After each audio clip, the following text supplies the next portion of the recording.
Good evening. If you would, please silence your cell phones at this time and be advised our proceedings are being recorded. For those of you physically present in the council chamber who desire to address City Council during the meeting, please complete a request to speak form available at the front entrance and present it to the city clerk. Speakers physically present. And once we get Zoom up, those participating via Zoom will be called upon at the appropriate time. We are having some technical difficulties with Zoom, but we are working on it. Each person speaking from the public will be allowed 3 minutes speaking time. So right now I will call to order the regular meeting of the City Council of the City of Grand Terrace for Tuesday, June 14th, 2022. And I will begin by wishing everybody a happy Flag Day and wishing happy birthday to the United States Army. But tonight, we will be closing in memory of a Grand Terrace resident named Larry Parker. He served in the Air Force for 21 years, honorably, and his name is prominently displayed on the Veterans Wall of Freedom. And so we are thinking of him tonight and his family, and the council has a recognition that they will be giving him as well. And so our invocation tonight will be given by our Mayor Pro Tem, Bill Hussey. And our Pledge of Allegiance will be led by Council Member Jeff Allen. So please stand for the invocation and remain standing for the Pledge of Allegiance. Join me in prayer, please. Dear Lord, thank you for bringing us here together, and just God, just give us wisdom so we could do your will, Lord, for the residents of the city of Grand Terrace. And we work in your name, God, humbly and with all our heart.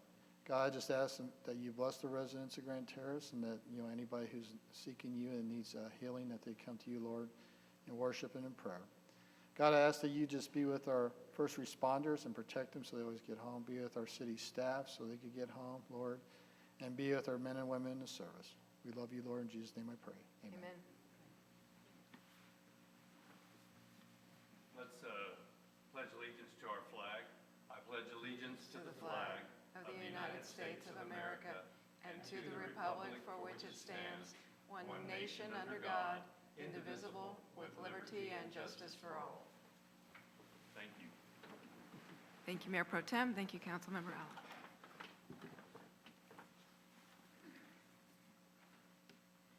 And I will pause for a moment here for roll call.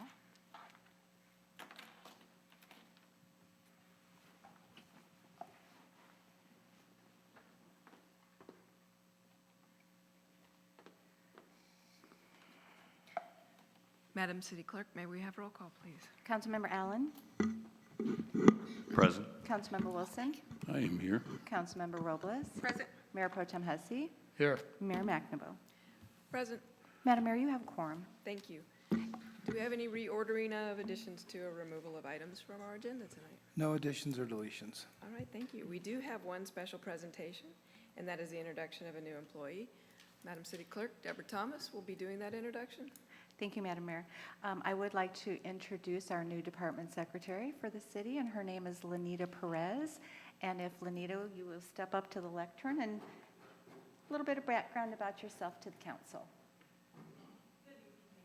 Good Council evening. members.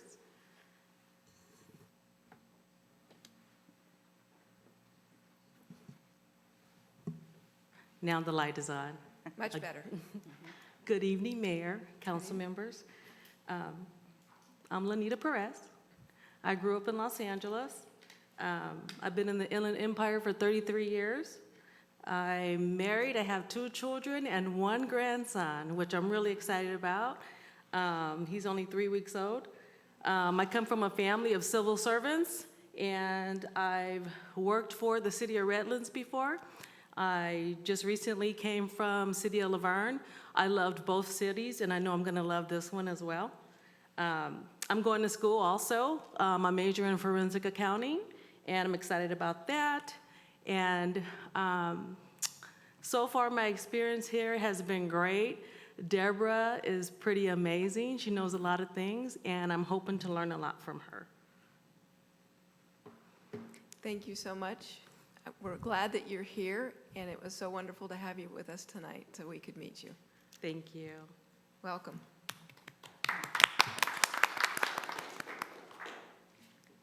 All right, so our consent calendar. Items on the consent calendar are expected to be routine and non-controversial. They will be acted upon by the city council at one time without discussion.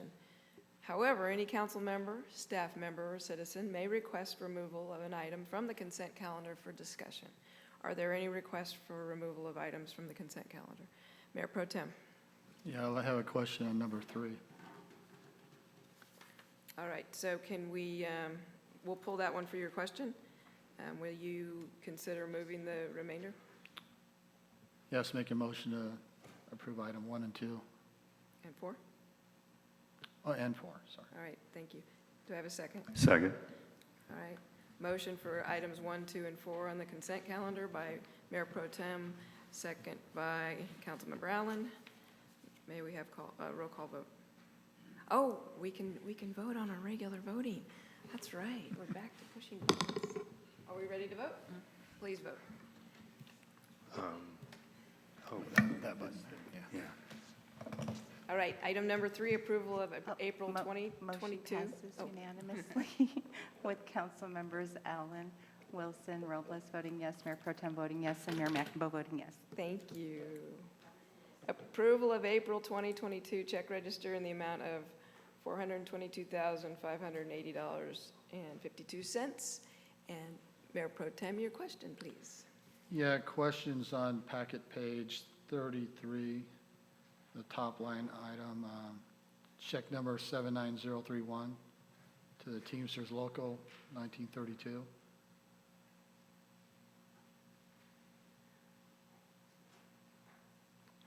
My question is, and I probably overlooked this, but the question is the city paying membership dues, or is somebody getting reimbursed? I mean, that's, because I used to be in the unions and I never had my employer pay the dues, so I don't know what that's about.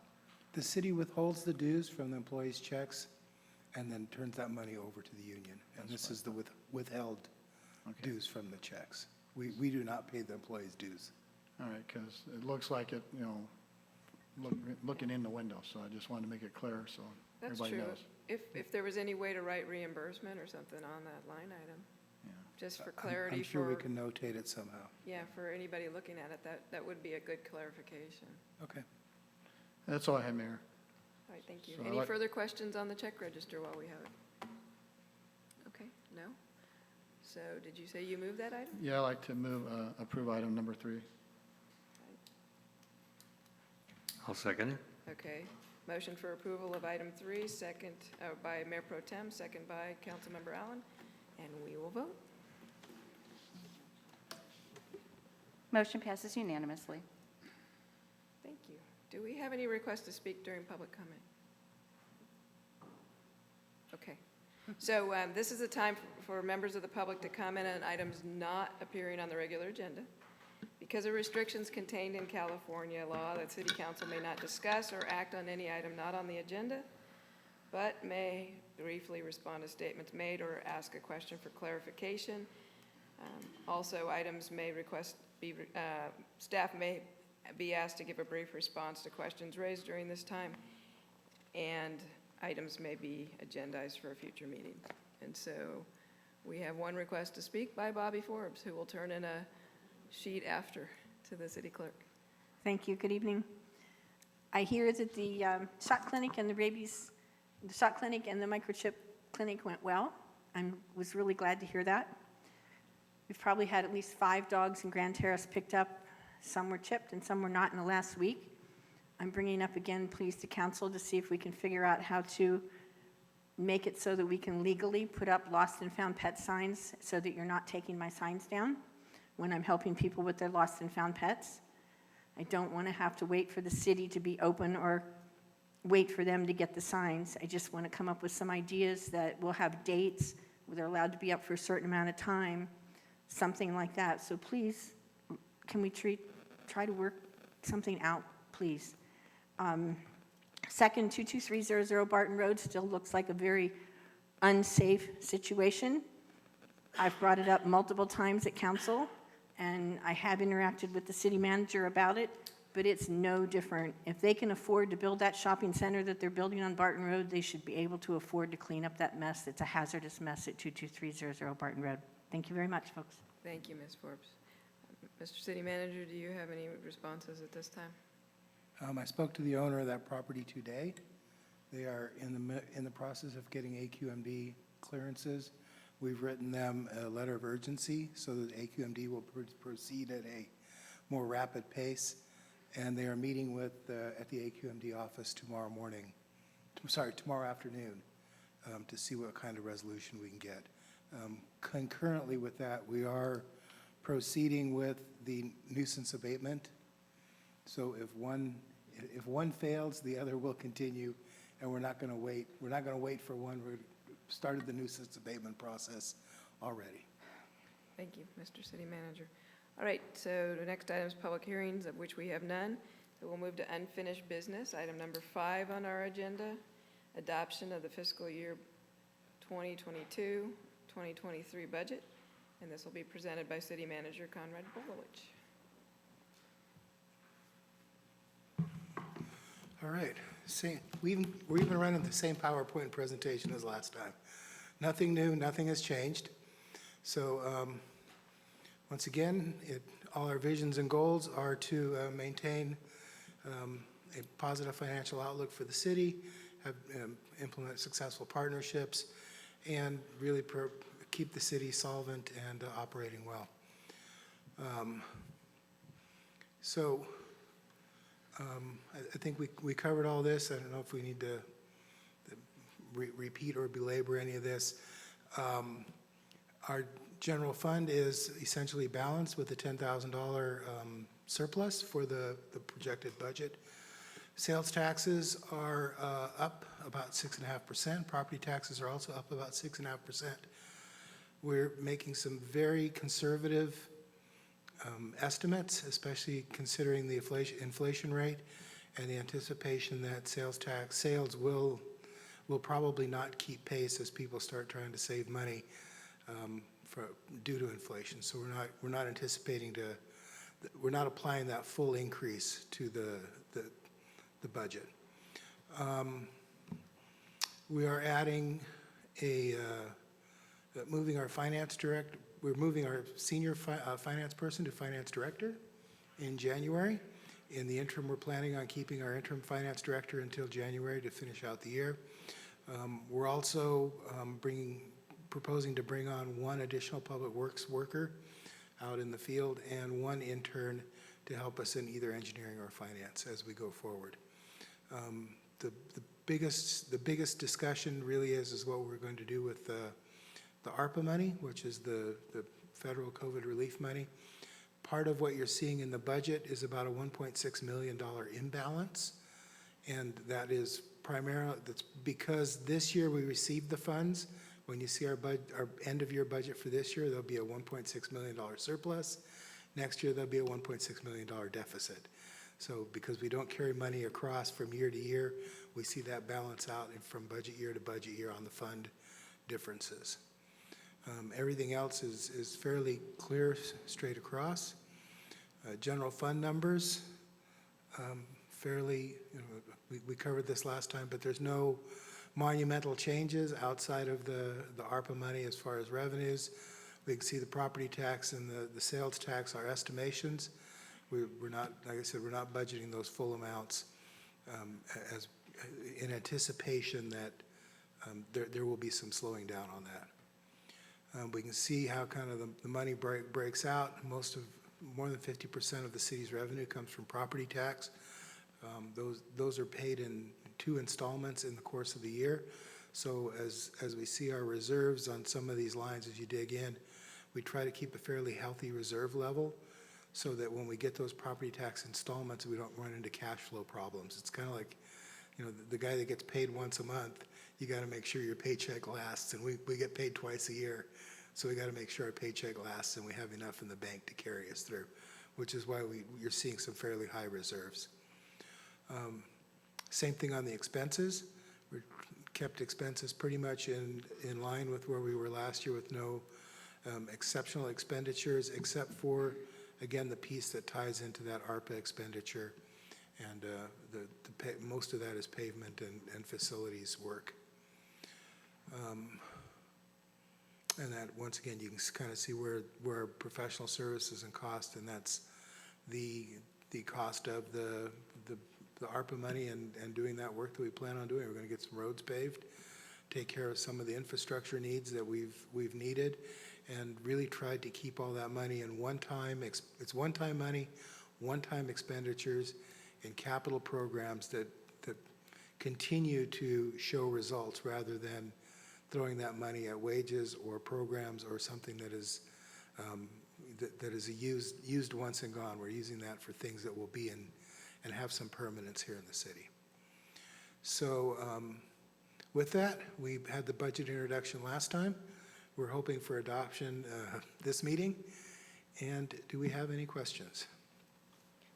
Thank you for that update again. I have one question, though, is we talk about how we're ending the budget year with about a $10,000 surplus. What is our fund balance? But as far as the surplus or negative? No, If- not for the fiscal year, but is that all we have, is $10,000? Oh, no, sorry. That's our budget. It kind of like when you balance your checkbook at the end of the month, Right. we're $10,000 ahead. No, I understand that, and I'm Let me just go back. wondering. I'm trying to see if We if never we've- get to see the amount that we're carrying forward, and I understand the ARPA funding clouds that a little bit. Yeah, let me see. Do we have the fund? 86?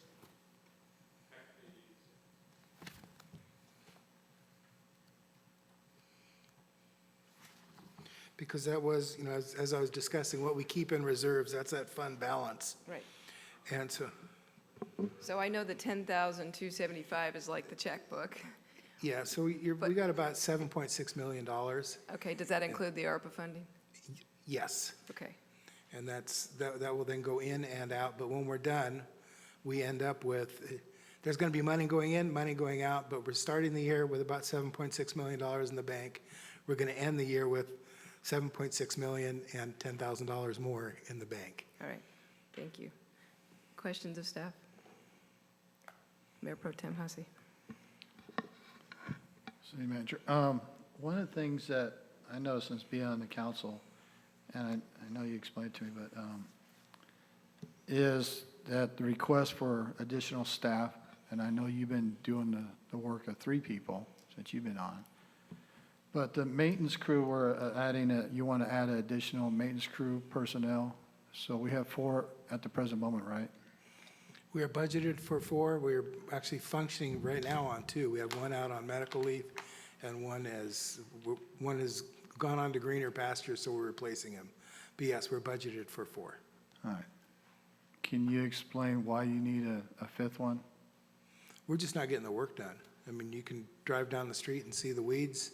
You can go to the parks and see that there's work that needs to be done. Potholes, our potholes aren't being filled. We're running, with the 4, we're running from crisis to crisis. And we're managing the crises. With the 5th person, that gives us the ability then to assign work tasks to somebody. This is the pothole person. This is the mow the grass at the park person. This is, so somebody can take ownership of that job and follow it through, and we're not just running from one thing breaking to the next thing breaking, so we can start getting ahead of it and do some preventive maintenance. And yeah, we've done a great deal of effort to take the overhead out and put that effort back into the boots on the ground type expenditure where we're seeing it in the public. Out of those 4, do we have a senior staff member who is more like a supervisor, or have we thought about that, or who do they report to? One of the 5 will be a senior maintenance worker, so he's kind of a foreman for that group, who will assign the work and assign the daily activities. So that person will be getting a pay raise then too? Yes. Right. And then on hiring, because I know we've been paying attention to the economy and stuff, and one of the biggest fears is after, because every good years, eventually it's going to check and balance itself. So are we recession-proof? Because, I hate to see when somebody gets hired and all of a sudden 6 months later, we got to let them go because we don't have the money. And I know we have a kitty and stuff, but that's for emergency situations. So what's your prediction on that if we hire this additional person? I think we're stable enough for that. You mentioned earlier, we did not backfill some overhead positions. And so really, this is shifting that from a office person to a field person. Somebody that's pushing paperwork to somebody that's mowing grass. And the intention is that effort be put at the operational level where you see the best results. Are we recession-proof? Nobody's recession-proof. But we are making the most prudent decisions we can, and the last thing I want to do is hire somebody, disrupt them from their job, pull them from where they're at, and then 6 months later, disrupt their life again. Yeah, I agree. And that's the wrong thing to do. Yes, I agree. All right, that's all I just wanted to know, so where the funds are coming, you just answered it. Thank you. Thank you, Mayor Pro Tem. Further questions? Councilmember Wilson. I don't remember. Where did we book the fire station sale? There should be a separate line. It's in last year's budget. It'll be carried forward to this year. It's not in this. So it's in proceeds from sale of property? Yeah.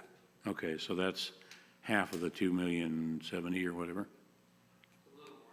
Okay, close enough. Okay, thank you. I need city manager to answer that because Oh, he's sorry. answering it into the microphone. And it's fine that you're giving him the answer, but he needs to actually say it for the record. Yeah, I'm cheating, but I'll copy him. And yeah, half of it is from that fire station sale. It's in the proceeds of sale, and we've booked it that way. Thank you. Further questions? All right, seeing none. Are there any requests to speak on this item? Okay. Yes, Madam Mayor. Did you get a slip from the last time? No? Okay. Bobby Forbes. I'm happy to be back on my feet this week, though. I'm really happy to hear that you're hiring extra feet for City Hall and for boots on the street. We need the help on the street. Potholes, I'm on the street all the time, so I hear it. You see it on 92313, but we need the help. And I think you're doing a good job, and we don't want you to have a heart attack because you're overworked. So please bring on the people. You've saved us some money, but bring on the people to make things work. I have clients that complain about processing up in City Hall. That's a well-known fact for the city of Grand Terrace that they're difficult to deal with. It would be really nice if we could get past that because those other people have been gone for 20 years and people still think Grand Terrace is hard to deal with. And, it's a great place to live. We have some issues going on in our town, though, that need to be handled. And without the staff, you're not going to be able to take care of it. Without the deputies' help, we're not going to be able to take care of it. And, we want people to be happy in our community and support our council and support you and me in town so I can make a living, But I commend you for hiring the people. Thank you very much. Thank you. Thank you, Ms. Forbes. Any other requests to speak at this time? No, Madam Mayor. Okay. So I'll close public comment and bring it back to council for further deliberation and consideration of a motion. Councilmember Wilson. Well, actually, I had one more comment. I'll say this one more time. It's not directly related to the budget, but it is related to the way that we report.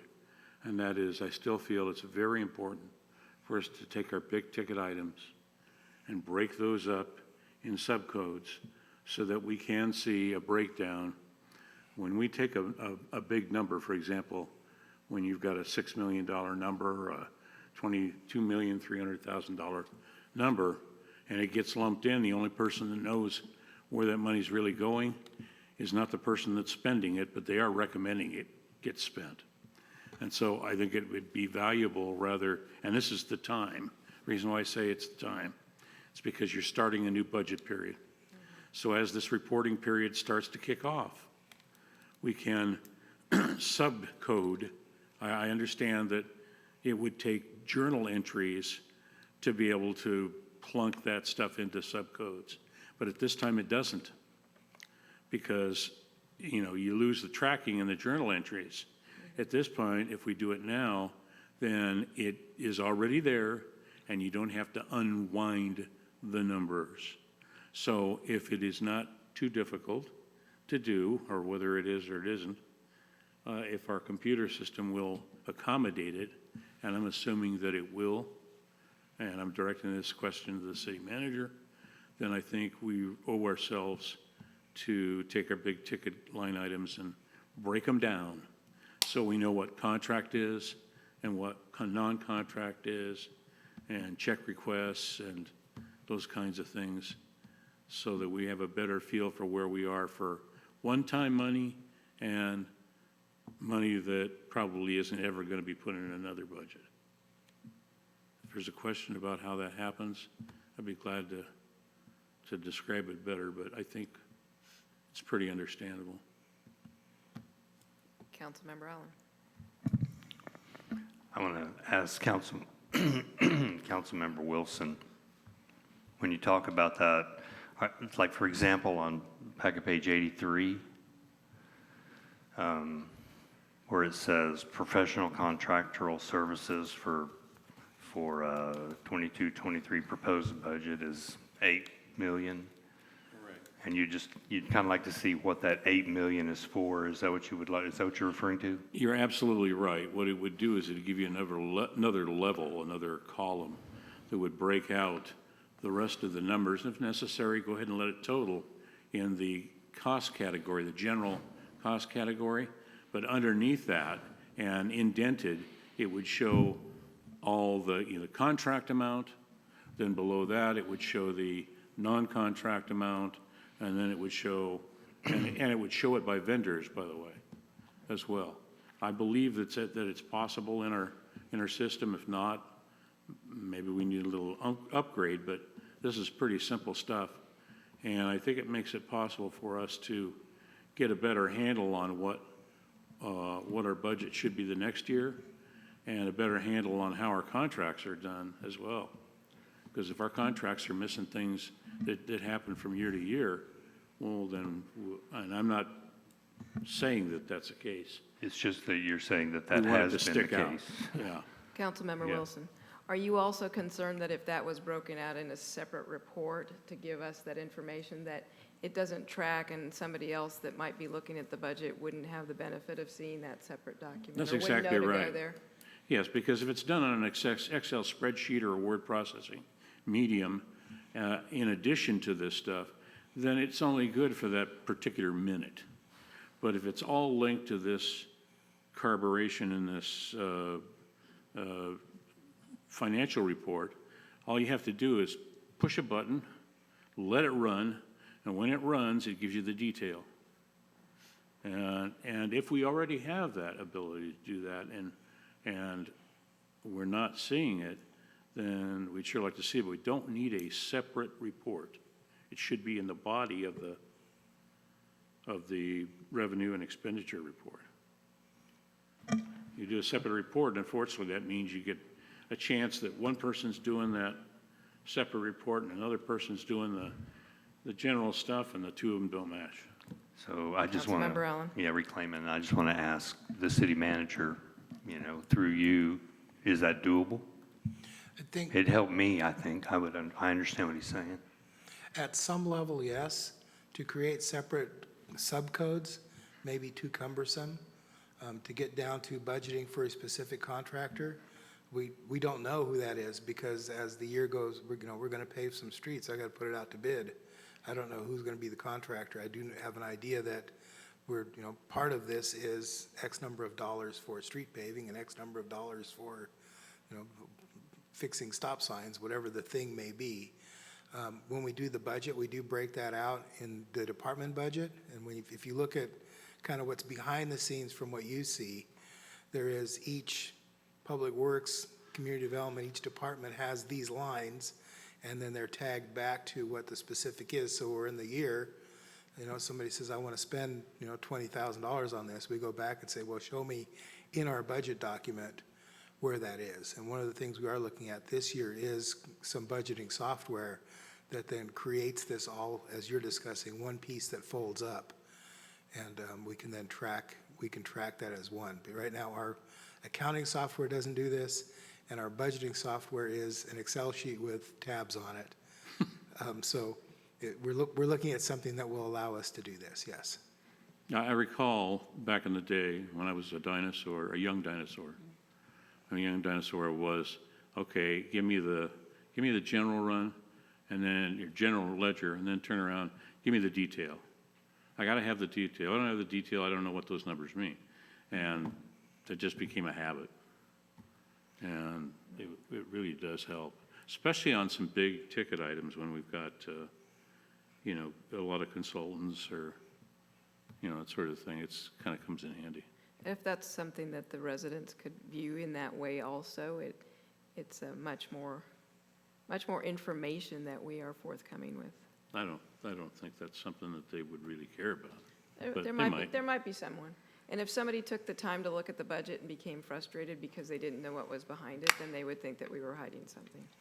But even internally for our making the budget work and operationally, being able to track that is one of the reasons we're looking at that software. Like I said, when somebody comes back and says, I want to spend this money, we can then show me in the budget where you plan to spend this money. And, right now, as Councilman Wilson said, that's on a spreadsheet. It'd be nice to have something that would roll all together. Does that help with contract management as well? Not contract management, but it gives us an idea of what is set aside for a specific contract. Okay.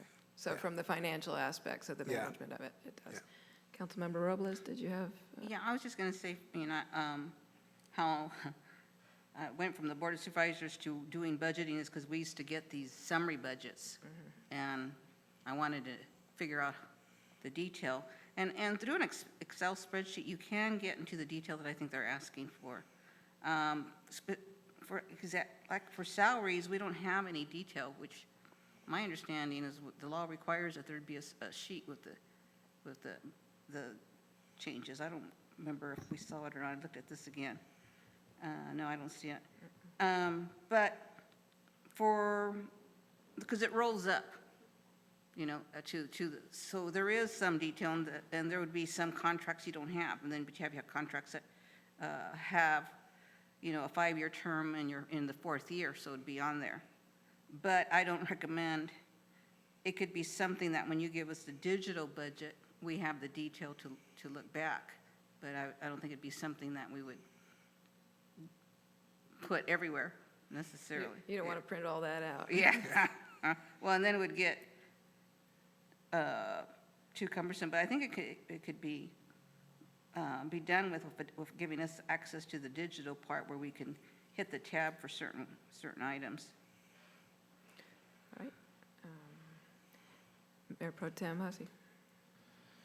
Yeah, I agree too, I think I understand what Mr. Wilson and Councilman Robles, yeah, we don't want a lot of paper, we got rid of those big old folders that we used to have to lug around.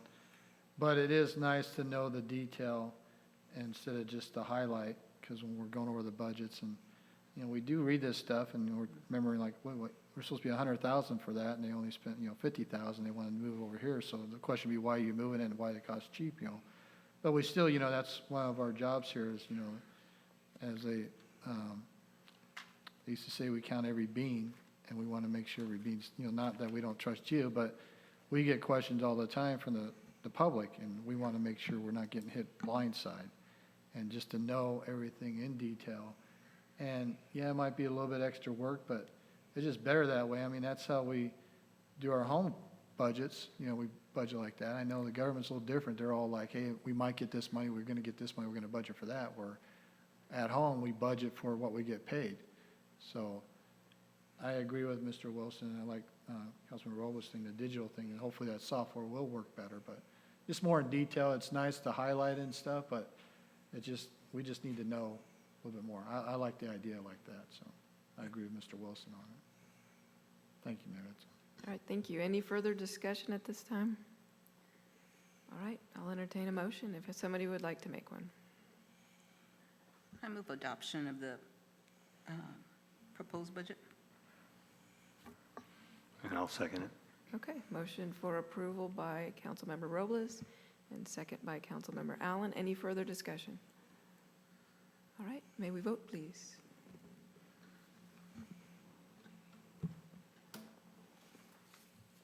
Motion passes unanimously. Thank you. All right, thank you. Wait, I don't think you want to go anywhere.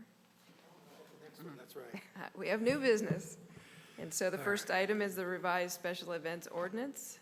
This will also be presented by Conrad Bolovich, our city manager. So we looked at this a couple of months, maybe probably 2 months or so ago, looking at our special events ordinance. The original ordinance was created in 1997. There was a kind of a different world back then, along several different views of this. First, what special events are and how we handle them. And secondly, there's an entire new world of free speech and impromptu events and protests and those kind of things that we have to address and leave room for those type of things inside our ordinance while still managing some type of a control over events. So the existing ordinance kind of breaks it up into aerial displays, street events, special events, by kind of categories of events. And then it treats all the events in that category as the same, regardless of if an event has 20 people or 200 people. It treats the event the same regardless, no matter where it's at or no matter what's going on. So we looked at changing that. We really defined what an event is, and that's there are one-time events, there are recurring events. We just finished Community Days, which is very successful, but that's an annual event. That's a recurring type event, and then there's other things that may be a one-of that only happen one time. So we define how that happens and how we treat those. And then we also create a scalability so that the event is not defined by the size of the number of people, by what's going on. If a church has seating for 500 people and they have 300 people for an event, that's not an event, that's a Sunday. Versus if you have someplace, a restaurant that has seating for 40 people and you bring 200 people in, that is now an event. So it's scalable based upon the size of the venue and what the venue is designed to handle and the impacts and the land uses tied to that. So we can kind of have a sliding scale of what we need to do and not a one-size-fits-all. And then again, we define all the First Amendment issues that have come up in the last almost 30 years since we touched this last time. One of the big concerns was how we handle food concessions at special events. And there are some events that food is integral to the event. We saw that at Community Day. We see that if we have a carnival, if we have a food fair, a taste of the town, that's the purpose for the event. So we don't want to outlaw that, but we also don't want to have food at events that detract from other businesses in town. So we found a way to, I think we found a way to balance that so that the type of event and what's going on defines the food activity. And we've done that fairly clearly on the type of event, where it is, and what goes on with that.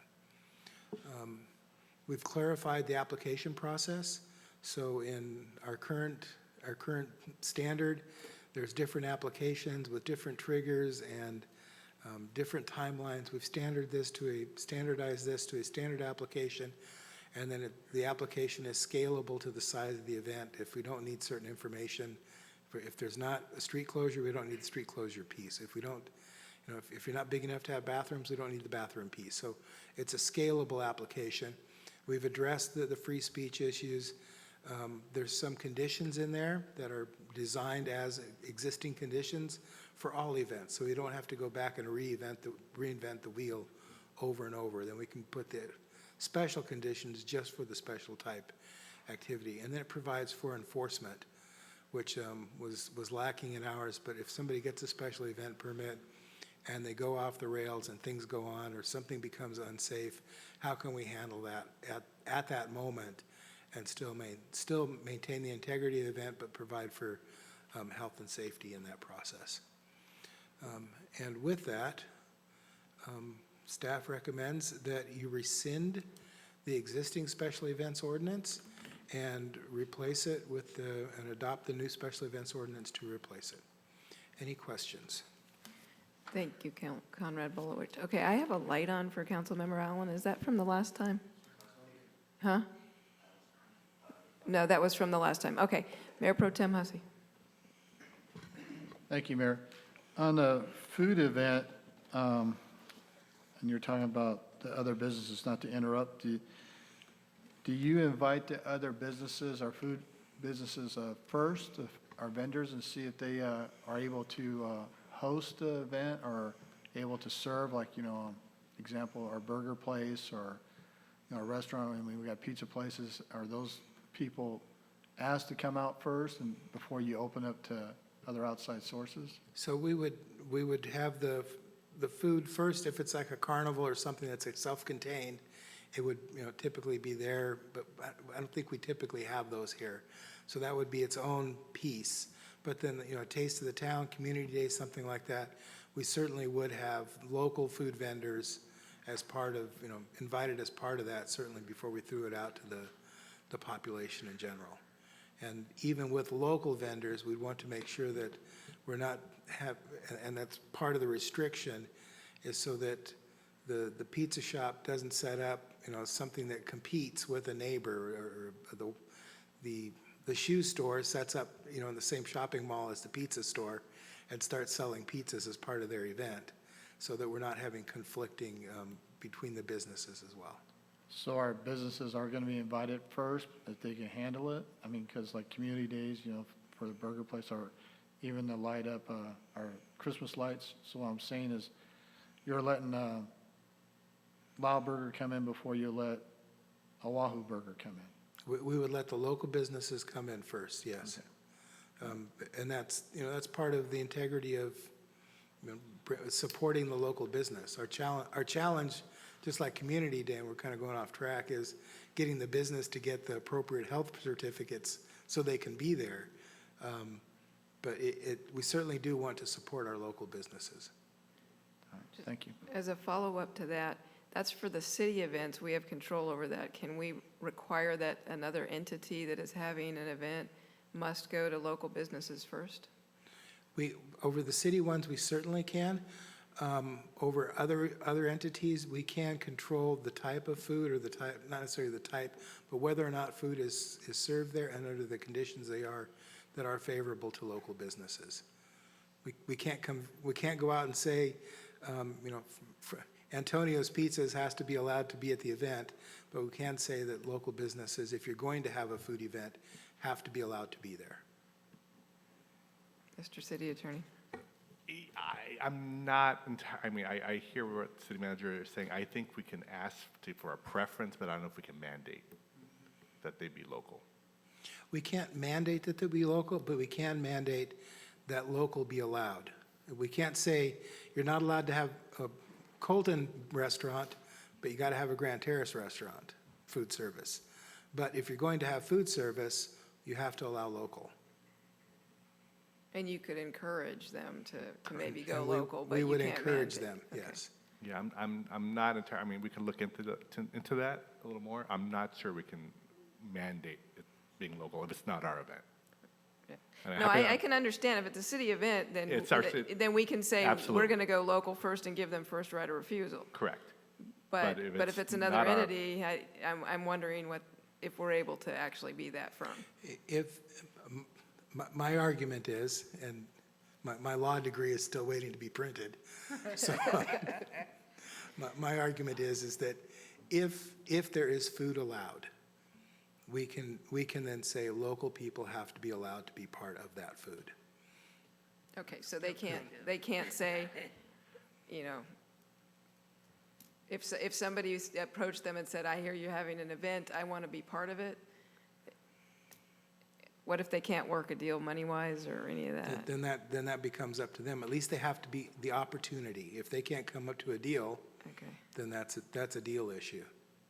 Mr. City Attorney? I think, like I said, I think we can encourage it. Okay. We can place reasonable restrictions and conditions on the permit. I'm not sure that would be considered reasonable. For example, if, like you say, they attempt to get somebody but they can't, does that mean they cannot have their event? I don't think a court would support that. Okay. But I'm happy to look into it a little more Okay. and see what we can come up with. Thank you. Councilmember Allen? Would that be like, Mayor, for example, in the past, I've noticed that certain local retailers will have an event and they'll get a food truck in their parking lot from out of, and it's not, certainly not a food truck that, from Grand Terrace, because we don't have any. So are you referring to something like that, you know, that? Well, from what I'm understanding, and I'll ask city manager this is really his question. Part of the overview you just gave us was the terms under which an event could have food. You hit the nail on the head. If a local business wants to have an event, we can come, and under this, are you a nonprofit educational event? Is it an event that is dependent upon food, a food fair, something like that? Is it, an event where food and beverage and merchandise are required for the event? And if you can't answer that, yes, yes, yes, then you're not getting food anyway. Did that answer your question? Okay. Further questions of staff? All right, seeing none, I'll open it up to public comment. Any requests to speak on this item? No, Madam Mayor. All right, so we'll close public comment and bring it back to council for deliberation and consideration of a motion. Mayor. Councilmember Allen. So I'll make a motion that the city council rescinds the existing Grand Terrace Municipal Code 8.50 special events and adopt the revised code to the Grand Terrace Municipal Code 8.50. All right, thank you. Second. All right, I have a motion by Councilmember Allen, a second by Mayor Pro Tem Hussey. Mr. City Attorney. Thank you, Madam Mayor. The title of the ordinance is as follows: An ordinance of the City Council of the City of Grand Terrace, California, repealing and replacing Chapter 8.50 Special Events of Title 8 Health and Safety of the Grand Terrace Municipal Code, which updates the city's special event regulations. Thank you, Madam Mayor. All right, thank you. Are we loaded to vote? Yes, ma'am. All right, please vote. Motion passes unanimously. Thank you. All right, thank you. Moving on to item 7, discussion regarding city's unfunded pension and OPEB liabilities, presented by our interim finance director, Terry Shea. Your Honorable Mayor, members, City Council, I shouldn't have used acronyms. It's other post-employment benefits, which I knew it was other something Yeah. employment benefits, and I couldn't get that P, so I figured I would just use the Yeah. letters. But thank you for clarifying that. Oh, you're welcome. So the city has basically 2 unfunded liabilities, and that's the CalPERS pension and then the other post-employment benefit liabilities, which is health insurance for retirees. And so we have 3 plans. We have the miscellaneous plan, which is our biggest, and it's, as of June 30, 20 evaluation, we had $5,520,000, basically $7,000 outstanding at 68% funded ratio.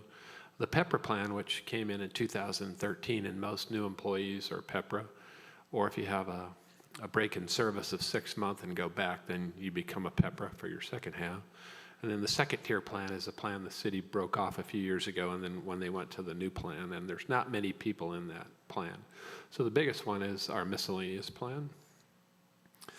And so every year, if you look at the unfunded, well, I didn't do a very good job on this slide. So if you look at the bottom schedule there, the normal cost, which is what we pay on each payroll, is about $87,000 a year. The UAL contribution is due the first month of the year, and that's just under $600,000. So that's what we kind of want to address, is how do we pay that down and put more money back into operations? So the normal costs are based on the city's payroll and are reasonable and within the annual budget. We need to have a way to reduce the UAL payment or find an alternative way to fund it.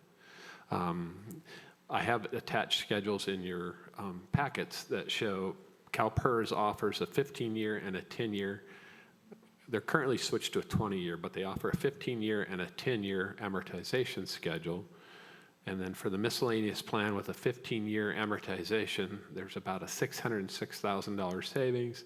And then on the 10-year, there's about a $1.7 million savings. And if we could find a way to, that's one alternative, to give extra money to PERS and adopt that schedule. But once you adopt that schedule, then you have to kind of stay on that schedule for those years. It may be rough the first couple of years, but we have to determine. If you have any questions at all, feel free to ask during the presentation. Councilmember Allen. Okay, real quick then, on that paragraph right there is, in the second sentence, you say, we need to have a way to reduce the unfunded accrued liability payment. Are we trying to reduce the annual payment, or are we trying to reduce the amount of overall interest we're going to end up paying? I understand how we can save a huge amount of money by over the amortization thing by reducing. Well, I understand how that works. But that statement says, are we paying too much each month or each year? No, the UAL is basically, Can we afford to pay more, a higher payment, well, to shorten the term? That's what we're trying to determine, if that's the direction council wants to go. And so the UAL isn't tied to the payroll, it's tied to that unfunded liability. And it's basically a debt service. And like if you pay your mortgage early, you save on your interest. So that's, then on one way to do this is to adopt that 15 or 10-year plan.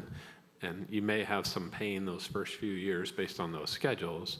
But overall, over 10 years, if we save $1,740,000, that's roughly, 20% of our general fund budget over that time. So those are options, and one of those options is adopting one of those two plans, so to save money. Do we have the money in the budget to go with one of these amortization schedules? That's something we would explore if you want us to, and we could come back and give you more alternatives. Right now, the budget's pretty tight. We do have the one-time money from the sale of the land and that kind of stuff, so some cities will use that kind of money to start paying down some of these liabilities, or the other alternatives, which will come up here in a minute. And so we have to be locked into a schedule like this? If you adopt that 15 and a 10-year plan, you're locked into it. Is there any way to just pay extra? Yes, that's what we're coming up next. So. Without being locked into a schedule? Yes. Much like somebody could write a larger amount towards their principal on their mortgage, but they're not locked into doing that every single time they make a payment?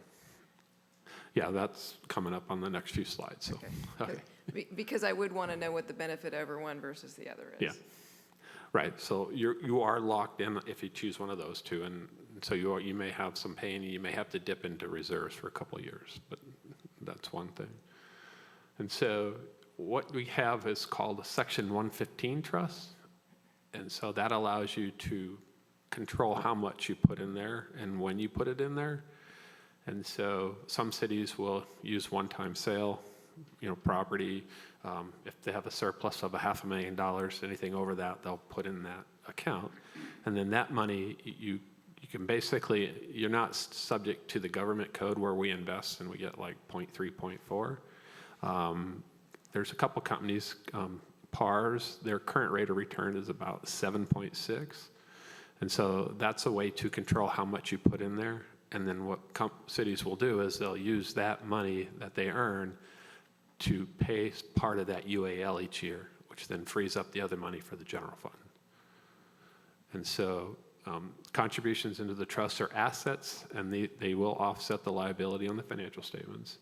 They can help with your credit ratings. OPEB assets are accessible for OPEB expenses anytime. So once we build up the OPEB assets, you can pay your annual employees' retirement insurance from that fund, and that frees up money for the general fund as well. And so CalPERS, it also will allow you to pay one-time money, which you can control, and you're not locked into anything.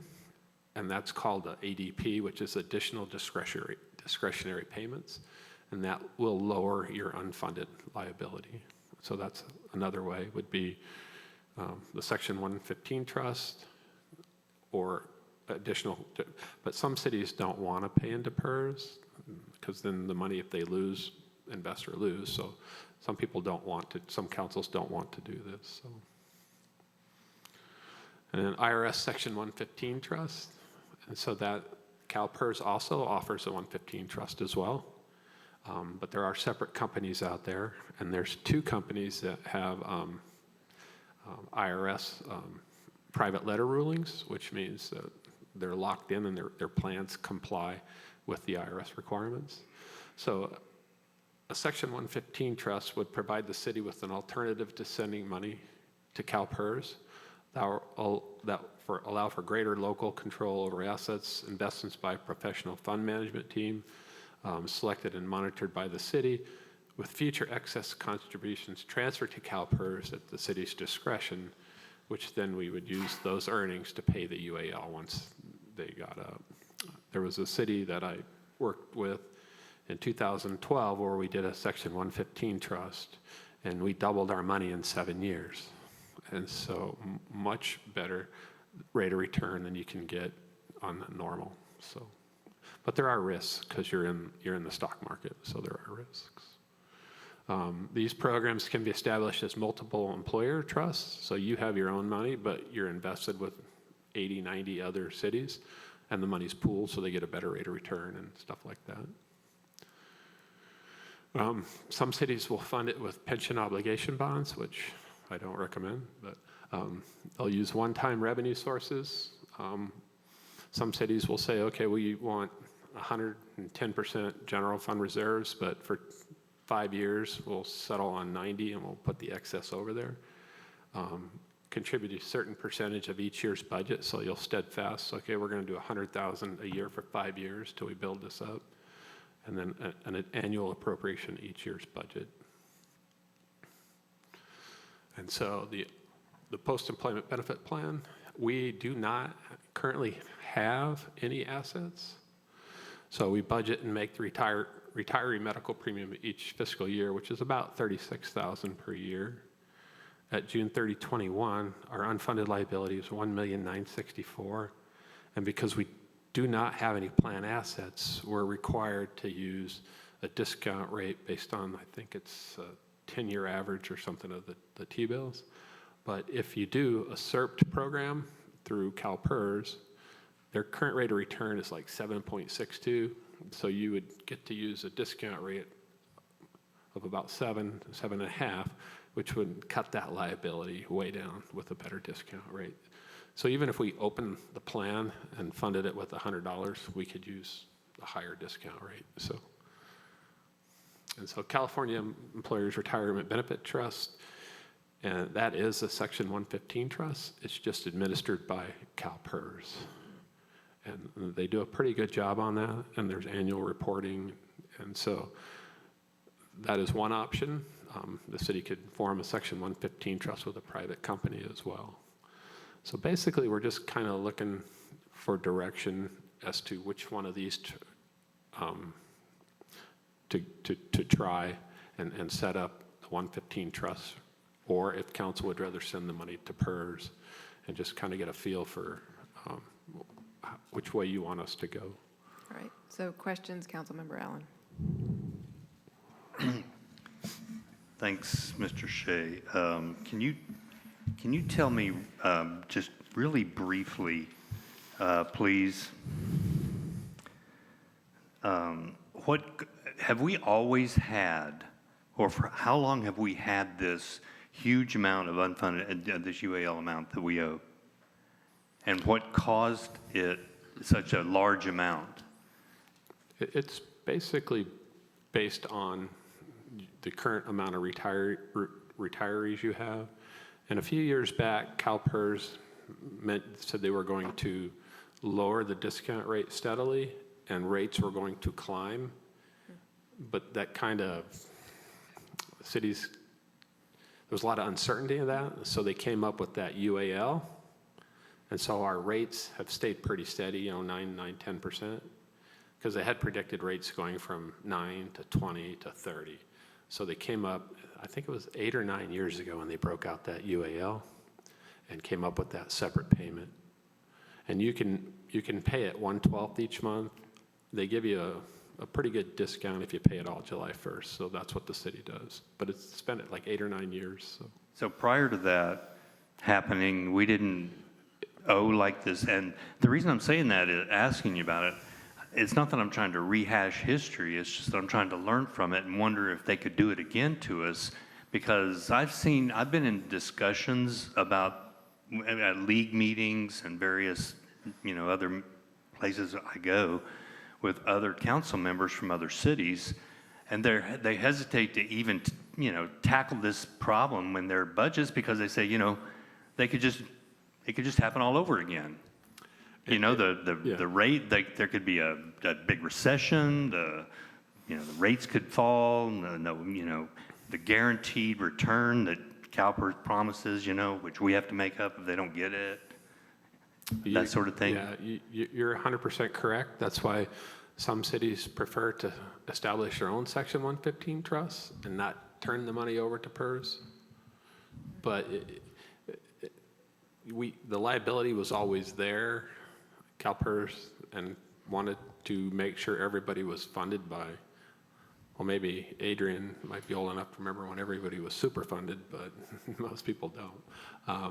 But yeah, it's just the rates changed. So we had that liability before, but the rates were affected. So that's when they broke out that UAL separately. And they initially had a 30-year pay down, which I think 2 years ago they lowered it to a 20-year pay down.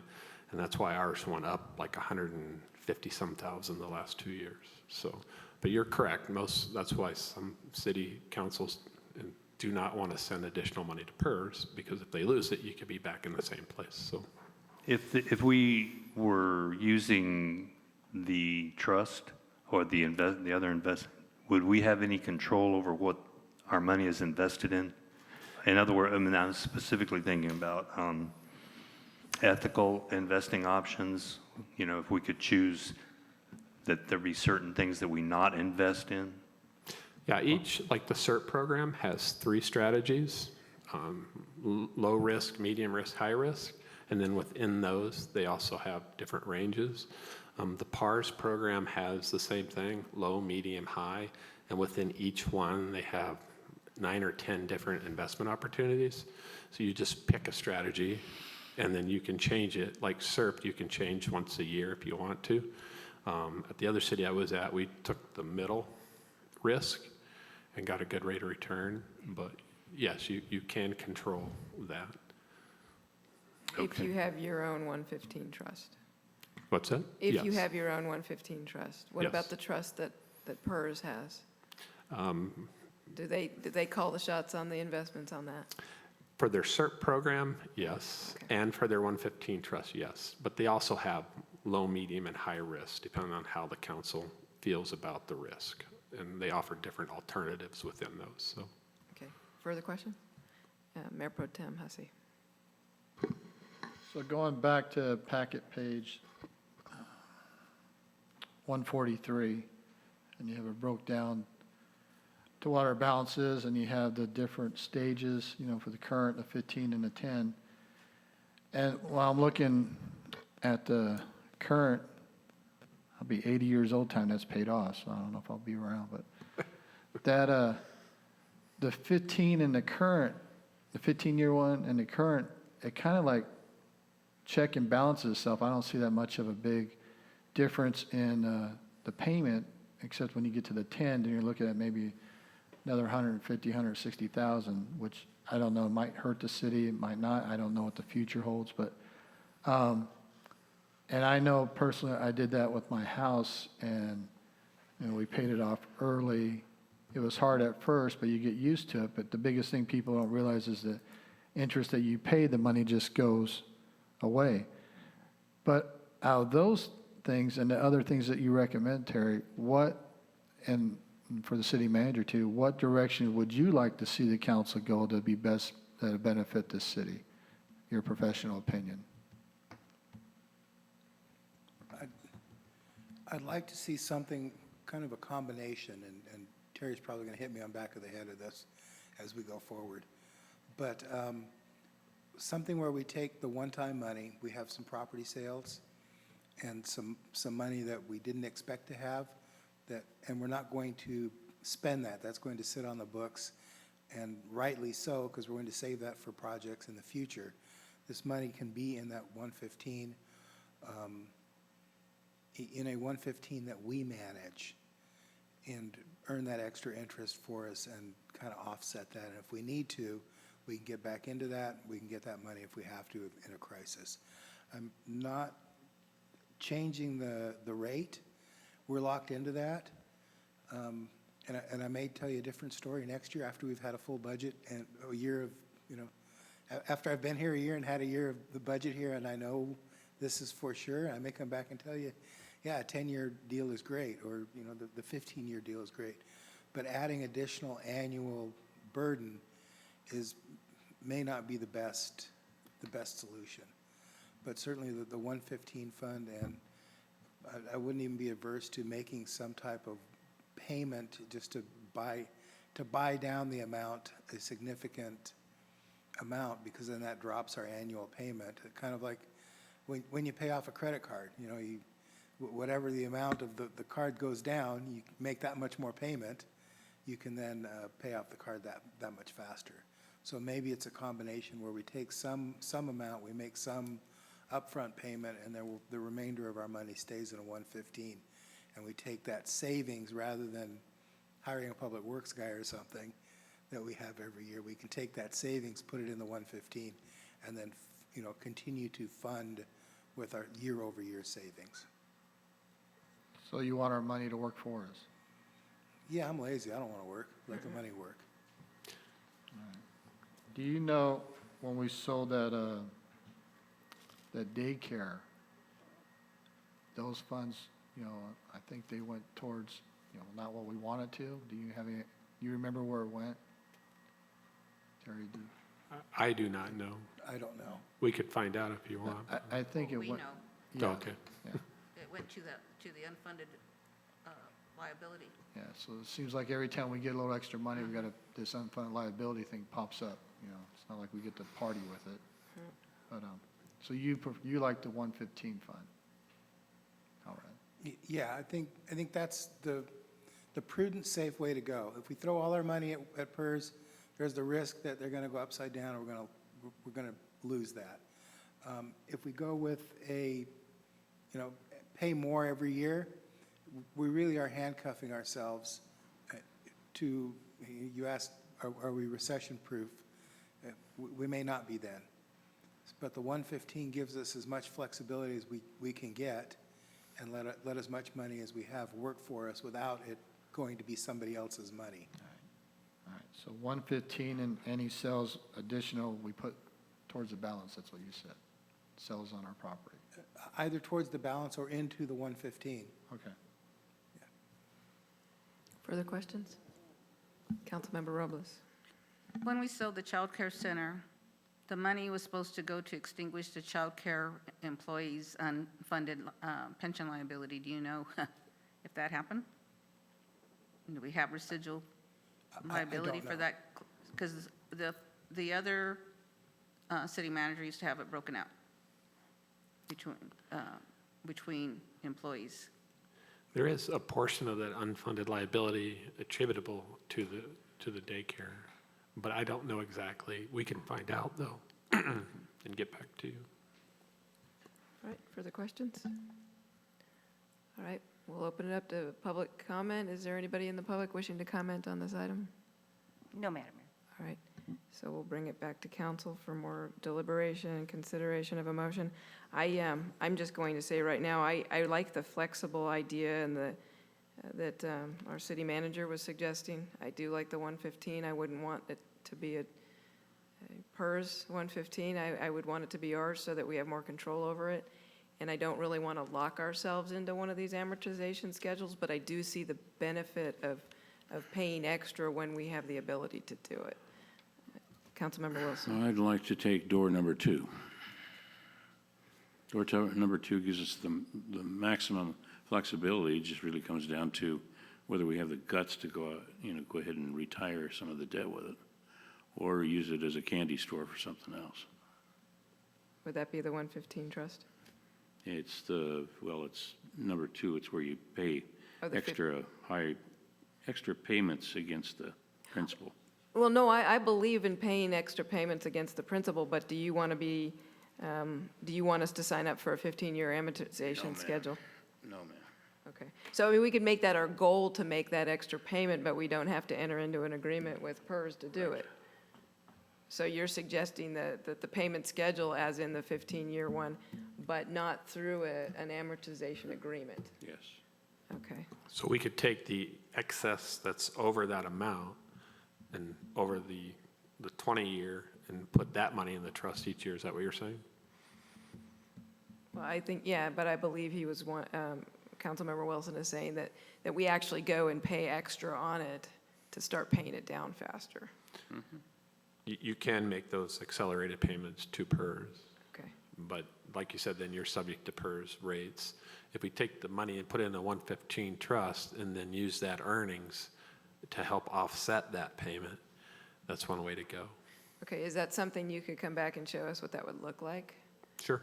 Because I understand you have a vision of it in your head, but it would be nice to see specifically what that would look like and really where all the money's coming from, you know, where's it going and where's it coming from, and what that would look like and how we would move forward with it so that we're not in an amortization schedule that we're locked into, however we get the benefit of the additional payment. Yeah, we could do that. Okay. Further deliberation? I have my light on. Oh, I'm sorry. Councilmember Robles. Yeah, you know, the problem that we've had is we don't have much institutional memory left. A good thing that some of us can remember some things. But like the city hall, we couldn't find some documents, so we had to pay it a second time.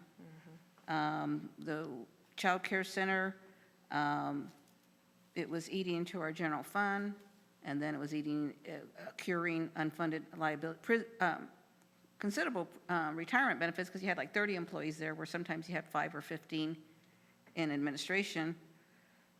So I'm a little bit resistant to anything that's ironclad or anything that just assumes that we're willing to give all our excess assets to any 115. I want to weigh this on an annual basis because, for example, I don't know, I don't recall, do we have a community benefits fund funded again? Because that was through litigation that we had. I'm concerned for somebody that lived through the Carter years, someone that lost money in the biotech stock, that lost money in the computer thing, lost money in the housing thing. You know, all these things sound good and probably were a good idea until we hit this area that we're in right now with the market collapsing and all kinds of unknowns. But what isn't unknown is what kind of political environment we're in that affects our fiscal environment. So I'm with the mayor and my other colleague that the 115 sounds good, but, you know, bring us some specifics. And, Councilmember Robles, when you're asking about the community benefit fund that was funded, I did see that as a line item in our budget this time. Is that what you're Yeah, referring so to, I like the couldn't recall. 25,000 or the 30,000 that we set aside for That's it. events? Okay. That's it. I just wanted to make sure that I understood. Yeah, and the reason I say is because this community, whether they know it or not, but as a guardian of their taxpayers, when we did this RDA scheme, that was a big mess since the day I walked in the door. Their taxes have been spent to fund Wall Street. We were spending money on creating bond issues that we had no legal authority to spend. Then we continued to spend $1.5 million in debt service for a great number of years. And so these citizens, every time they turn around, whether they know it or not, we're spending their money on pension liability and subsidizing middle-class people's daycare. And again, I'm just concerned about if we do 115 in this market environment that had good intentions, that we blow that money that could have been spent on something to benefit them personally, to this community. Okay. So you're asking for direction for ways to address city's unfunded pension and after or post-employment benefits. Yes. Do you have your direction? Yes. Okay. Would you state what it is you believe that we're asking you to do? So we're going to look at establishing a Section 115 trust for both the OPEB and the pension, and seeing what kind of rate of returns are out there, and then determining a strategy how to fund those, basically one-time money or percentage, and then looking into if we were to adopt this 15-year amortization and maybe using the earnings from the 115 trust to offset that difference. And so that would be one way to save the city $600,000 and then earn money at a higher rate of return on the 115 trust, then would help fund part of that UAL each year. And then the city would have kind of the best of both worlds by reducing the mortgage payment basically, or increasing the mortgage, the principal portion of the mortgage, but you're using earnings that we control ourselves over here in the 115 trust. Okay, so your understanding is you're coming back to us with more information so that we can Yes. determine if all of those make sense, or some of them but not others. Yeah. Okay, There's some I don't necessarily agree with, be the additional payments into PERS, because it just gets lost. okay. And so you'll have those recommendations when you come back to us then? Yes, Mayor. Okay. Anything further? Mr. City Attorney, do you want to vote on that direction? No, unless I hear any objections, and Okay. that's not the consensus, I think. Any objections to what Mr. Shea said, that he is coming back with? Okay, thank you very much. And you'll stay for the next item, Yes, ma'am. because we treated you nice on that last one. I know. All right, consideration of entering into an agreement with Multi-Bank Securities, Inc., and opening a custodial agreement with Pershing LLC. Yeah, Your Honorable Mayor, Member City Council, City staff, the city currently uses the Local Agency Investment Fund and CAMP, which is the California Joint Powers Authority. Both of these are dollar in, dollar out funds, and are kind of what most cities use for cover cash flow, and so no real long-term investments. I have a typo in the one. We have about 4.6 million in CAMP and not the 1.6. Sorry about that. So we'd like to take some of those funds and invest in CDs and bonds, staying within the city's government code by using multi-bank securities. And we were able to purchase CDs from 3 to 5 years that are currently paying 2, 3, 4, 5%. But in the current market, what we'll probably do is just go out a year, year and a half, and 2 years, nothing further than that. I went to the California Municipal Treasurers Association conference in May and talked to this company was there, and with their platform that they have, it's easy to buy, easy to see, and the reports are good. They email you every day with rates, and so all the CDs will be at $245,000, and you can't purchase the same bank through their system. It locks you out once you buy a bank, so they're all FDIC insured, and then the earnings that they earn are also FDIC insured. So, but we just kind of want to get a little higher rate and put some money out there a little more long-term than the LAIF and the CAMP funds. Our goal this year is to increase our interest earnings and try to be about 95% invested at all times, so with our money. All right, thank you. Questions? All right, Mayor Pro Tem Hussey. Well, you probably answered my question, because you said you're looking at 1 to 2 year terms, because I know the interest rates are going up right now, the Yes. short term. So, and what'd you say the interest rates are going for 1 or 2 right now, the average? CAMP right now is at 0.9, and LAIF is at 0.523, and these CDs are anywhere from 2.10 to 3.35, so 3 times, 4 times, 6 times what the others are, so, It's a big difference. yeah. All right, thank you. And they're all FDIC insured, so. All right, thank you. All right, Councilmember Allen. Is this related in any way to the previous item that we were just discussing?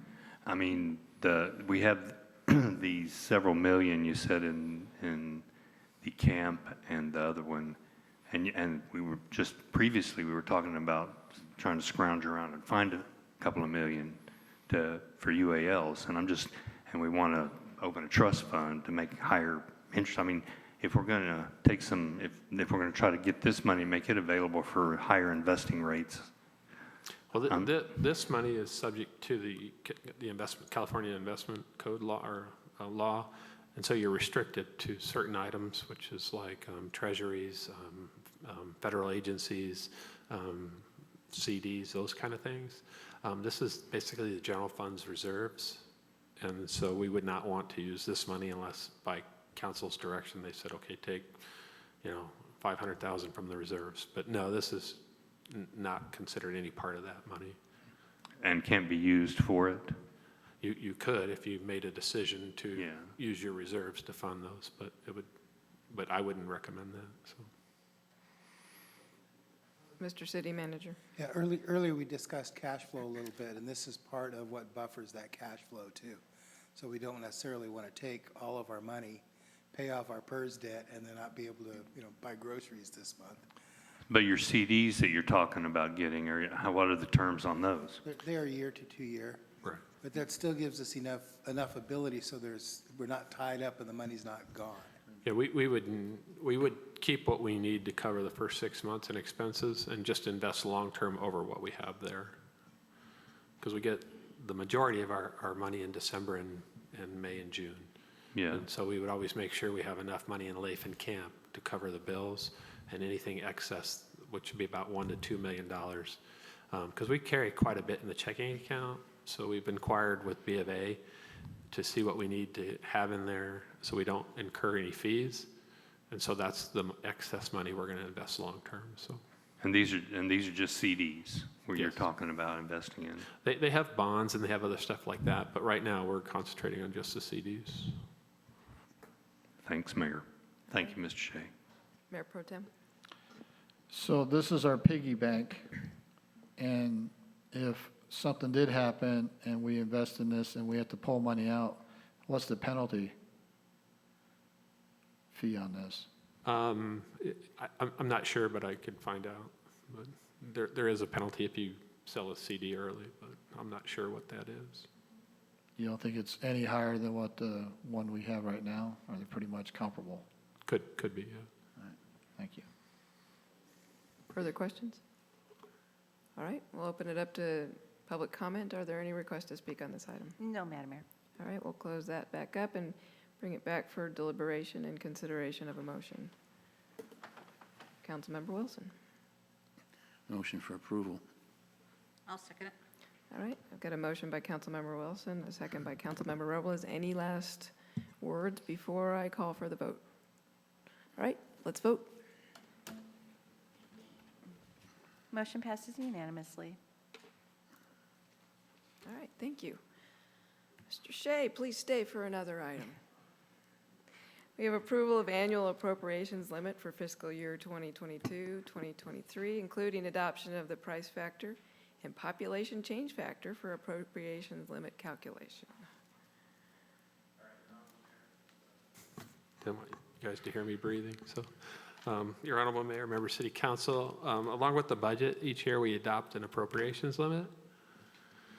So on November 6, 1979, California voters approved the GAN spending limitation, which is establishing Article 13B of the State of California Constitution.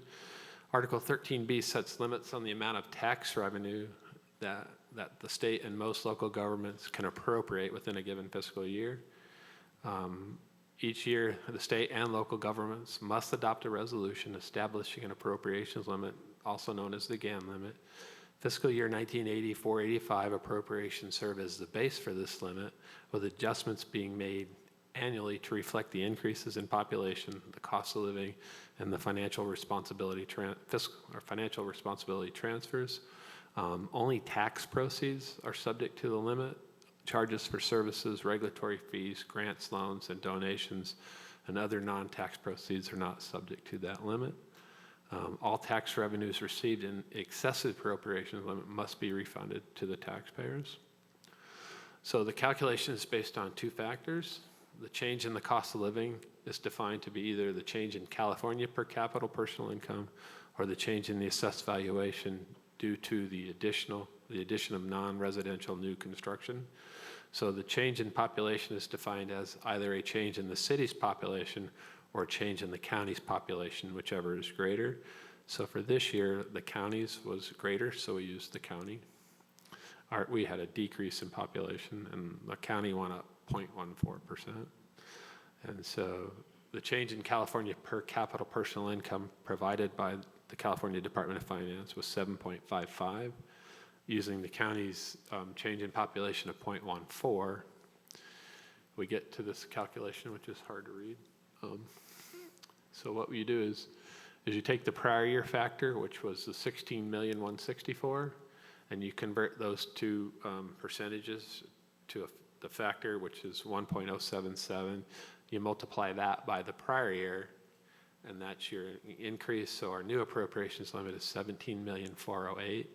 And up above, we have our tax revenue, according to this budget, is our total revenues per the budget is 12,459,000. Our non-proceeds of tax are 6 million. So our total appropriation subject to limit is 5.6 million, and our limit is that 17 million. So we're 11,600,000 under the limit. Any questions on the calculations? Thank you. Questions of staff on this time? All right, seeing none. Any request to speak on this item from the public? No, Madam Mayor. All right, we'll bring it back to council for consideration, or for deliberation and consideration of a motion. Mayor? Councilmember Allen. So I'd like to make excuse me. I'd like to make a motion to approve staff recommendations 1, 2, and 3. Adopt the resolution of the City Council of the City of Grand Terrace, California, establishing the appropriations limit for fiscal year 2022-23. Including adoption of the price factor and population change factor for the appropriations limit calculation. All right. Second. All right, motion by Councilmember Allen, second by Councilmember Wilson. Any further discussion? All right, let's vote. Motion passes unanimously. All right, thank you very much, Mr. Shea. Well done. You're welcome. Thank you. All right, so we'll move on to item 10, approval of amendment number 2 to the professional services agreement for interim finance director and administrative services with Rogers, Anderson, Malady, and Scott, LLP. Mr. City Manager, Conrad Bolowich. I was going to let Terry do this, but I don't know if it was so good for him to do his own contract increase. Well, his name isn't in the title, so, you know. There we go. But it's probably better if you do it. Since he's done such a great job. But we did, just a little bit of background history. Terry's been doing this for a while. He's done a great job, is well respected throughout the state, and one of the most highly skilled people around to do this. We did put out an advertisement for a finance director a couple of months ago. Given the hiring conditions right now, the pickings were very, very slim. So we decided to go internally. We have Christine, who is very capable, has public accounting and private tax accounting and private accounting experience. But with that, she needs a little bit of help just to get through one budget cycle and a couple of these things that are very specific to city government. And we'd like to keep Terry on for another 6 months through the end of December, and then we will cast him away in January with a fond farewell, and bring Christine on full-time. So this extension is to allow us to keep Terry as interim finance director for 6 more months. All right, thank you very much. Questions of staff? Mayor Pro Tem Hussey. So is this why Terry came up with these money ideas to pay for his contract? I'm just wondering. Well, we told him if he wants to stay, he has to earn his worth, so yeah. We'll have to do that for every staff member now. No, I don't have any questions. That's a joke. Thank you. All right, further questions? No, I will say, though, that I like that you're looking internally and then providing some guidance in the stepping up into this role. That's very, very foresighted. I like that a lot. Well, thank you. Christine's going to do a great job. So, yeah. I think she will. All right, any requests to speak on this item? No, Madam Mayor. All right, so we'll close public comment, bring it back to council for consideration of a motion and any further deliberations that they'd like to have. Mayor, I'll move the staff recommendations 1 and 2. I'll second. All right, motion by Councilmember Allen, second by Mayor Pro Tem Hussey. Any further discussion? All right, seeing none, let's vote. Motion passes unanimously. All right, Thank you. All right, so request for future agenda items by City Council, we have none tonight. So we'll move to City Council communications, beginning with Councilmember Jeff Allen. Thanks, Mayor. And I also want to actually thank you personally, Mayor, for recognizing the United States Army's 247th birthday today. They were founded in 1775. Being a career soldier, you know, and I appreciate whenever, you know, people remember that sort of thing. So thank you. And I wish a happy birthday to all, a U.S. Army birthday to all my fellow Army veterans. I look forward also to attending the workshop this coming Thursday night, the Objectionable Design Standards Workshop with the Planning Commission this Thursday night.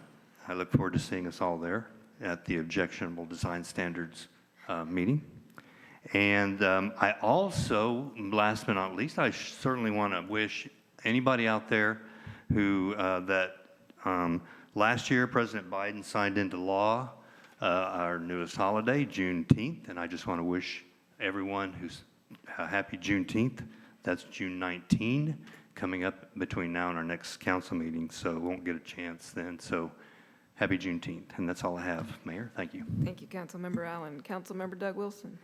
Thank you, Mayor. Just one item, did get an opportunity to do a Teens for Change interview. It was slated as about a 20-minute interview, and of course, characteristically, as I do, I boomed it out to closer to an hour. There was an assemblage of high school students to back up the freshmen who interviewed me, and I really appreciated the opportunity to sit and talk with them, especially in relation to their current platform about smoking and of course the offshoot cannabis. So it was interesting to me. It was enlightening to know that there are some kids out there that have got some brains. They're really smart, and it's terrific to see that they're using their power to go out there and influence for good in their generation, to be able to move things forward in their generation and not stick with the apropos. So anyway, it was a good opportunity, and that's appreciate that chance. Thank you, Councilmember Wilson. Councilmember Sylvia Robles. Yes, I attended my first Veterans Memorial Day event since COVID, and I just wanted to thank the folks that were in charge this year from the foundation. They were all very, very kind to me and made sure that we were all comfortable as council members, and I appreciate it. And it was just another beautiful event, and it was nice to see people there that had been adding plaques to their family. Thank you. Thank you, Councilmember Robles. Mayor Pro Tem Bill Hussey. Yes, Mayor, thank you. Yeah, I had it written down too on the Juneteenth, and as General Gordon Granger arrived in Galveston, Texas, to occupy federal forces, probably the Army, so they were having a birthday in going there, but to end slavery, and on June 19, 1865, and almost a month after the Civil War was over, so that's how long it took, to get the word out. But that, and then also, I wasn't here for a memorial service, but, I saw a lot of great pictures on Facebook, that and the community days, and I attended a memorial service in South Carolina. It wasn't the same. They had a little walk, and I actually did the walk twice, so it was 22 miles, so it went for like a fundraiser. But when you're walking in the, they call it the Swamp Rabbit Trail, and it's pitch dark, and I mean, it's pitch dark, so. But I did miss our memorial service, and I seen all the nice things there, that they had and stuff. But, Grand Terrace should be proud. I know that Freedom Wall was brought by the Freedom Wall Committee, and, all the great things honoring our veterans, our fallen veterans, and our, veterans right now, on Veterans Day. But a beautiful event, and, I love South Carolina, but their event was nowhere near our little town here, Grand Terrace. And I'm not saying that just because it's our town, but just noticing the difference. And I think a homegrown kid, my son, Devin Hussey, he's getting Officer of the Year tomorrow from Riverside PD. So 2 years with the county sheriffs. He went in, 30 days before I retired and worked the jail system there. Then Riverside came and grabbed him, and he's on the SWAT team, and he's making all kinds of drug busts and finding all kinds of illegal weapons and ghost guns and everything else. So he's averaging 1 to 2 guns a night off the streets from convicted felons. So they're recognizing for his efforts, and he's doing a good job. I'm proud of him. And like I said, they just want to go home at the end of the shift. He take care of his city, and he wants to go home to his girls, like all officers and all first responders. Everybody. So congratulations to my son. So that's all I have, Mayor. Thank you. Thank you, Mayor Pro Tem Hussey. And congratulations from me to your son. You must be very proud. All right, so Memorial Day ceremony I had in my notes, and it was a beautifully done ceremony. What I will add is they had a Gold Star wife, and that's a wife who's lost her husband in combat. And she not only gave an inspiring talk about their story, but she sang beautifully. And it added so much to the ceremony, and it just really helped those there to remember the meaning behind Memorial Day. And so again, thank you to the Veterans Wall of Freedom Committee for continuing to bring our community together for these events. The Teens for Challenge, I did have an opportunity to be interviewed as well, Councilmember Wilson, and I will say that sophomore just is amazing. She is just ahead of her time, and she is going places. And then it was nice that she had supporters there with her. I attended both Omnitrans and San Bernardino County Transportation Authority board meetings. It is coming into budget season for everyone, so we're looking at accomplishments, we're looking at projects for the future, and we are looking at budgets. And so further, I want to recognize the effort that went into our Grand Terrace Community Day from the part of the staff, and it was wonderful to see so many staff members there. Thank you so much to them for giving up their weekend. That was just amazing. The car show was a hit, and that was put on by the Lions Club. We have some beautiful cars in this city, and judging was very difficult. And also thank you to the vendors that came out and everybody that had a hand in organizing. I understand that those in attendance had a good time and they enjoyed seeing the movie. I have heard nothing but positive feedback about how much fun people had. So thank you to all those who made that such a wonderful event this year. And I will end there and say, Mr. City Manager, do you have communications for us? Yeah, a couple of things. One, and it's really long term out there in the future, the City Manager's TAC group is discussing the sunsetting of Measure I and what's going to happen with that, and provisions to reincarnate that as something. And it sounds kind of silly when we're talking about this is sunsetting in 2040. And we're looking at programs, figuring out to reincarnate that as a new Measure I program into up to 2080. But it's such a valuable funding mechanism for the county, and it's sometimes hard to understand that, an overpass in Apple Valley, an interchange in 29 Palms, a freeway lane widening in Chino, all of those things have impacts for us here. And these are big regional projects that help keep our community healthy as part of our region, our neighborhood. So there's a lot of discussion going on with that. And like I said, it sounds kind of silly. We're almost 20 years into the future, but there's some real work being done to renew that into a new Measure I project. We had a very successful rabies vaccine clinic on Sunday at the dog park, vaccinated over 70 dogs, and had a bunch of licensing, and it went off really well. We're also doing a human vaccine clinic on the 28th here at City Hall in the community room for Oh, I COVID. thought that would be in the fitness park. At the fitness park. Sorry. Yeah, but we won't be doing any licensing for that. But, so anyway, the county will be doing a COVID vaccine clinic here on the 28th, and then a repeat 3 weeks later on the 19th, July 19th. It's the Johnson & Johnson vaccine. And so it's open for boosters, first-timers, second-timers, or anybody that just likes needles can stop by and get a shot. And then the last one, for the council members, by Friday, if you get a chance, I did get it from Mayor Pro Tem Hussey, a nomination for Small Business of the Year that we can forward off to Reyes's office so that they can nominate one of our small businesses as the Small Business of the Year. If you can get me somebody that you feel is qualified for that, I'd appreciate it. Thank you. All right, thank you. So we have no closed session tonight, and being that, I will adjourn.